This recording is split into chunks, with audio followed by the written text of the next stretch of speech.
സ്യമന്തകം. രചന P Balakrishnan. കടലിനാൽ ചുറ്റപ്പെട്ട് ധാരാളം മലകളും അരുവികളും നിറഞ്ഞ ഒരു ദ്വീപായിരുന്നു സ്യമന്തകം. പേരുപോലെ തന്നെ മനോഹരം.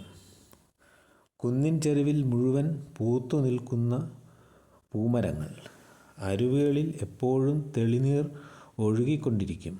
അവയിൽ നിറയെ വിവിധ വർണ്ണങ്ങളുള്ള ചെറിയ മത്സ്യങ്ങൾ. പൂവുകൾ ചുറ്റിപ്പറക്കുന്ന പൂമ്പാറ്റകൾ. വലിയ മരങ്ങളിലിരുന്ന് പാട്ടുപാടുന്ന കുരുവികൾ. മാനും മുയലും അലഞ്ഞു നടക്കുന്ന പുൽമൈതാനങ്ങൾ. അങ്ങനെ ആരെയും ആകർഷിക്കുന്ന ഒരു ചെറിയ ദ്വീപാണ് സ്യമന്തകം. സ്യമന്തകം ദ്വീപിൻ്റെ കിഴക്കേക്കരയിൽ ഉയർന്നു നിൽക്കുന്ന ഒരു കൂറ്റൻ പാറയുണ്ട്. ആ പാറയുടെ വടക്ക് ഭാഗത്തുള്ള ഒരു വലിയ പൊത്തിലാണ് തേനീച്ചകൾ താമസിച്ചിരുന്നത്. സ്യമന്തകം ദ്വീപ് ഈ തേനീച്ചകൾക്ക് ഒരു സ്വന്തമാണെന്നും അവരുടെ പൂർവികനായ മേഘവർണ്ണൻ എന്ന രാജാവ് വളരെക്കാലം തപസ് ചെയ്ത് ബ്രഹ്മാവിൽ നിന്നും വരം നേടി ലഭിച്ചതാണ് സ്യമന്തകം ദ്വീപെന്നും ഒരു ഐതിഹ്യമുണ്ട്. തനിക്ക് സ്വന്തമായി ഒരു രാജ്യം വേണമെന്ന ആഗ്രഹം ബ്രഹ്മാവ് സ്വീകരിച്ചില്ല. എന്നാൽ തൻ്റെ രാജ്യത്ത് താമസിക്കുന്ന മറ്റു ജീവജാലങ്ങളെ തിരഞ്ഞെടുക്കാനുള്ള അവകാശം ബ്രഹ്മാവ് മേഘവർണ്ണന് നൽകി. അന്ന് മേഘവർണ്ണൻ ആവശ്യപ്പെട്ട പ്രകാരമുള്ള ജീവജാലങ്ങളെ ഇന്ന് സ്യമന്തകം ദ്വീപിലുമുള്ളൂ. അതുകൊണ്ട് തന്നെ അവയെല്ലാം നിരുപദ്രവികളും സൗന്ദര്യത്തിൻ്റെ അടയാളങ്ങളുമായിരുന്നു. ചെറിയ പാറക്കെട്ടുകളും പൂമരങ്ങളും പുൽമൈതാനങ്ങളുമുള്ളതുകൊണ്ട് തേനീച്ചകൾക്ക് കുശാലാണ്. കൂറ്റൻ പാറയുടെ വടക്ക് ഭാഗത്തായി ഒരു വലിയ കൊട്ടാരം തന്നെ തേനീച്ചകൾ പണിതു വച്ചിട്ടുണ്ട്. ലോകത്തൊരിടത്തും തേനീച്ചകൾക്ക് ഇത്ര വലിയ ഒരു കൊട്ടാരം ഉള്ളതായിട്ട് അറിവില്ല. കൊട്ടാരത്തിൽ ഒന്നിനും ഒരു കുറവുമില്ല. ഉമയമ്മ റാണി നാടുഭരിക്കുന്ന കാലത്താണ് തേനീച്ച വംശത്തിന് തന്നെ വലിയ മാറ്റങ്ങളുണ്ടാക്കിയ സംഭവം നടക്കുന്നത്. കഥ പറയുന്നതിന് മുമ്പ് കൊട്ടാരത്തിൻ്റെ അന്നത്തെ അവസ്ഥയും അറിയണമല്ലോ. കൊട്ടാരത്തിൻ്റെ ഏറ്റവും മുകളിലായി റാണിയുടെ അറയാണ്. വളരെ വിശാലമായ മുറികൾ. ചുവരുകൾ സ്വർണ്ണ നിറത്തിൽ തിളങ്ങി നിൽക്കുന്നവയാണ്. പുറത്തുനിന്ന് എപ്പോഴും കാറ്റ് വീശിക്കൊണ്ടിരിക്കും. അതിനു മാത്രമായി ഏതാണ്ട് 500ഓളം ജീവനക്കാരുണ്ട്. എതിർവശത്തായി അത്ര തന്നെ ആൾക്കാർ കാറ്റിനെ പുറന്തള്ളാൻ വേണ്ടി പ്രവർത്തിക്കുന്നു. എപ്പോഴും സംഗീതം പൊഴിക്കാൻ 100ഓളം തേനീച്ചകൾ വേറെയുമുണ്ട്. കളിക്കാനും കുളിക്കാനും വേണ്ട എല്ലാ സൗകര്യങ്ങളുമുണ്ട്. ഇടയ്ക്ക് പറയട്ടെ, 100ഓളം രാജകുമാരന്മാരാണ് രാജ്ഞിക്ക് ഭർത്താക്കന്മാരായിട്ടുള്ളത്. അവരെല്ലാം തൊട്ടു താഴെയുള്ള നിലയിലാണ് താമസിക്കുന്നത്. ഓരോരുത്തർക്കും താമസിക്കാൻ വിശാലമായ കൊട്ടാരങ്ങൾ, പരിചരിക്കാൻ അനവധി പരിചാരകന്മാർ. റാണിയുടെ തോഴി വന്ന് ആരെയാണോ വിളിക്കുന്നത് അന്ന് അദ്ദേഹം മുഴുവൻ സമയവും റാണിയുടെ കൂടെയാവും. റാണി മുട്ടയിടുന്നതും കാത്ത് അനവധി പരിചാരകന്മാരുണ്ട്. അവർ അപ്പോൾ തന്നെ മുട്ടയെടുത്ത് രാജാക്കന്മാരുടെ കൊട്ടാരങ്ങൾക്ക് താഴെയുള്ള വലിയ അറയിലേക്ക് മാറ്റും. മുട്ടകൾ സൂക്ഷിച്ചു വയ്ക്കാനും സുരക്ഷിതമായി അനവധി തേനീച്ചകൾക്ക് അവിടെ ജോലി ചെയ്യുന്നുണ്ട്. ഇതിനു പുറമെ ഭക്ഷണ സാധനങ്ങൾ സൂക്ഷിക്കാനും പാചകം ചെയ്യാനുമെല്ലാം വേണ്ട സൗകര്യങ്ങൾ കൊട്ടാരത്തിലുണ്ട്. തേനും പൂമ്പൊടിയും ശേഖരിക്കാനാണ് ഏറ്റവും കൂടുതൽ ആളുകളുള്ളത്. സമർത്ഥരായ ഒരു സംഘമാണ് പൂവും തേനും തേടി പോകുന്നത്. അവർ കണ്ടെത്തിയ വിവരങ്ങൾ പോവേണ്ട വഴി സഹിതം തേൻ ശേഖരിക്കുന്ന സംഘങ്ങൾക്ക് കൈമാറും. ഇങ്ങനെ വളരെ സമർത്ഥമായി വളരെ ഭംഗിയായി കാര്യങ്ങൾ നടന്നുകൊണ്ടിരിക്കുന്ന സമയത്താണ് അത് സംഭവിച്ചത്. തേൻ അന്വേഷിക്കുന്ന സംഘത്തിലെ സമർത്ഥനായ കോമളൻ എന്ന യുവാവ് പുതിയ സ്ഥലങ്ങൾ തേടിപ്പോവുകയായിരുന്നു. കുന്നുകളും താഴ്വരകളും കടന്ന് പുതിയ സ്ഥലങ്ങൾ തേടി അവർ മുന്നോട്ട് കുതിച്ചു. കൂട്ടുകാരായ മറ്റു തേനീച്ചകളും ആവേശത്തിലായിരുന്നു. കുറേ ദൂരം ചെന്നപ്പോൾ അവർ ഒരു വലിയ ശബ്ദം കേട്ടു തുടങ്ങി. ഇന്നേ വരെ അവരാരും അത്തരമൊരു മുഴക്കം കേട്ടിട്ടില്ല. കടൽ ഇരമ്പുന്ന ശബ്ദം അവർക്ക് പരിചയമാണ്. ഇത് അതിൽ നിന്നും വളരെ വ്യത്യസ്തമായി തോന്നി. നിർത്താതെ ആരോ മൂളിക്കൊണ്ടിരിക്കുന്നതുപോലെ. ഏതായാലും ധൈര്യം വെടിയാതെ അവർ മുന്നോട്ട് തന്നെ പറന്നു. കുറച്ചു കഴിഞ്ഞ് എതിരെ വന്ന ഒരു കുരുവിയോട് അവർ കാര്യം തിരക്കി. കുരുവി അവരെ നോക്കിക്കൊണ്ട് പറഞ്ഞു, നിങ്ങൾ ആദ്യമായിട്ടാവുമല്ലേ? ആ കേൾക്കുന്നത് ഒരു വെള്ളച്ചാട്ടത്തിൻ്റെ ശബ്ദമാണ്.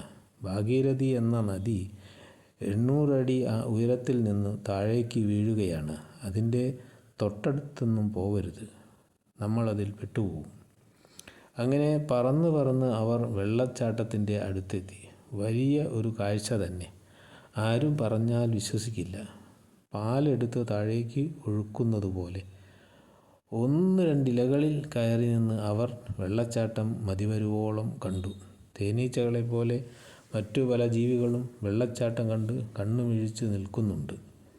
കാഴ്ചക്കാരായ അവർ പരസ്പരം കുശലം പറയുകയും അവരുടെ അനുഭവങ്ങൾ വിവരിക്കുകയും ചെയ്യുന്നുണ്ട്.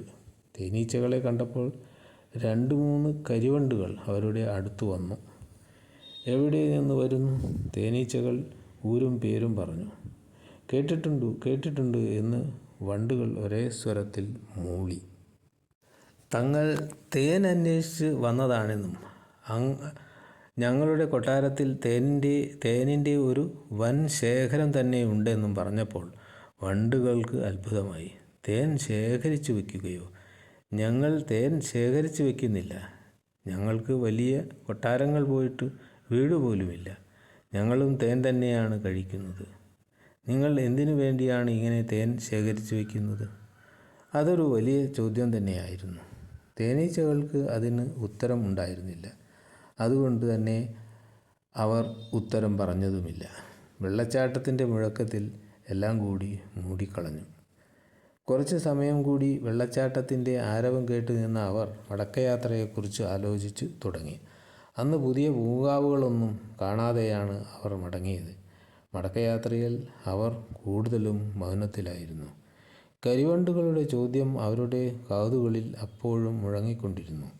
ആർക്കു വേണ്ടിയാണ് തേൻ ശേഖരിച്ചു കൂട്ടുന്നത്? എന്തിനാണ് നിത്യവും തേനും തേടി അലയുന്നത്? ഒരു ജീവിക്ക് ആവശ്യമുള്ളത് മാത്രം കഴിച്ചാൽ പോരെ? ഓരോരുത്തർക്കും അവനവൻ്റെ ആവശ്യമനുസരിച്ച് മാത്രം. മലമുകളിൽ ഉയർന്നു നിൽക്കുന്ന ഒരു കറുത്ത പാറ കണ്ടപ്പോൾ അവർക്ക് അവിടെ കുറച്ച് വിശ്രമിക്കാൻ തോന്നി. അവർ സാവധാനത്തിൽ പാറയിൽ അവിടെവിടെയായി പറന്നിറങ്ങി. പാറയിൽ വട്ടമിട്ടിരിക്കുമ്പോൾ ഒരാൾ പറഞ്ഞു, കരിവണ്ട് പറഞ്ഞതിൽ കാര്യമുണ്ട്. നമ്മളെന്തിനാണ് രാപ്പകലില്ലാതെ ഇങ്ങനെ അധ്വാനിക്കുന്നത്? അതുകൊണ്ട് ആർക്ക് എന്ത് ഗുണം?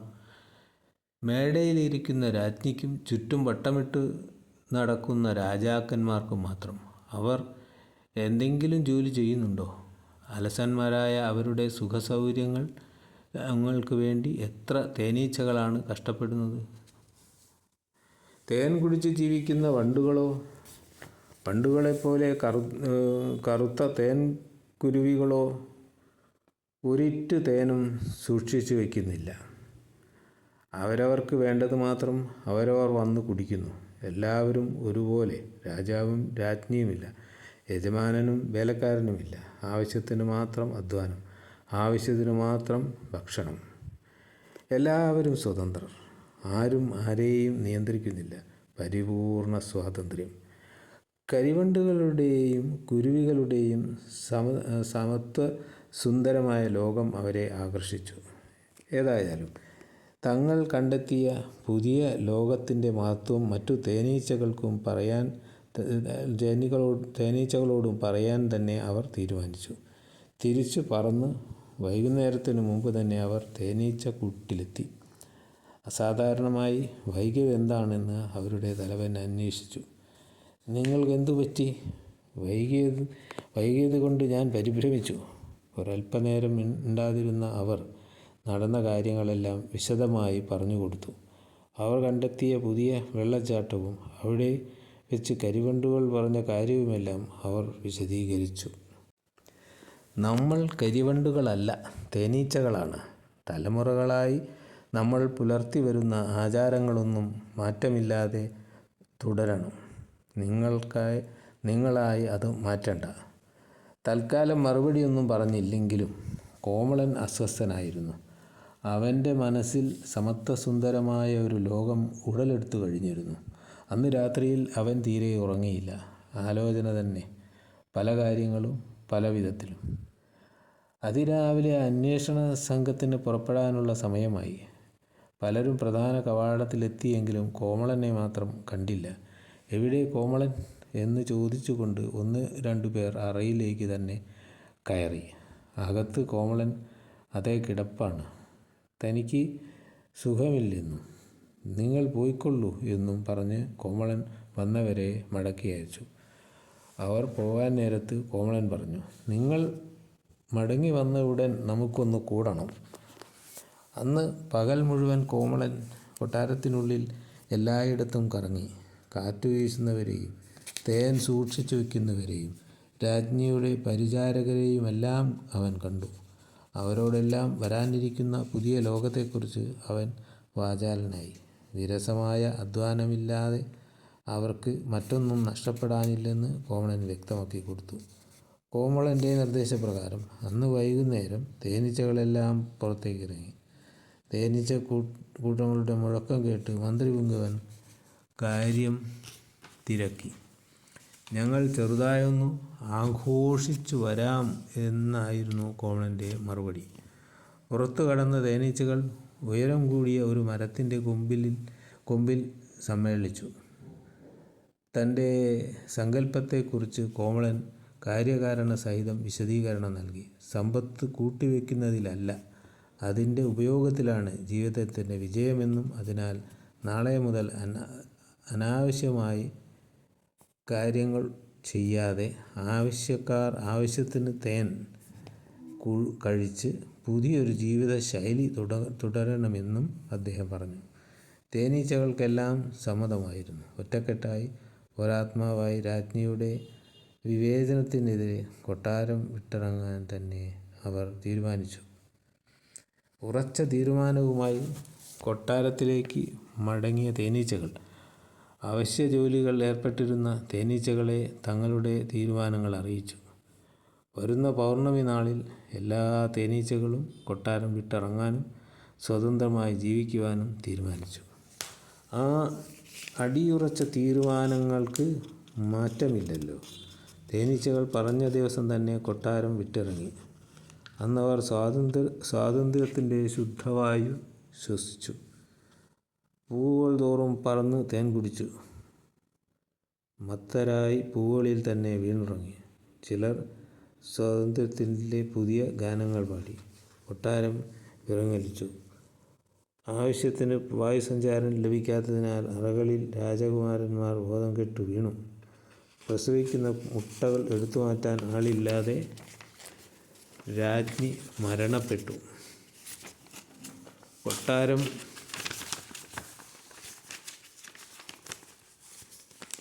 വിജനമായി.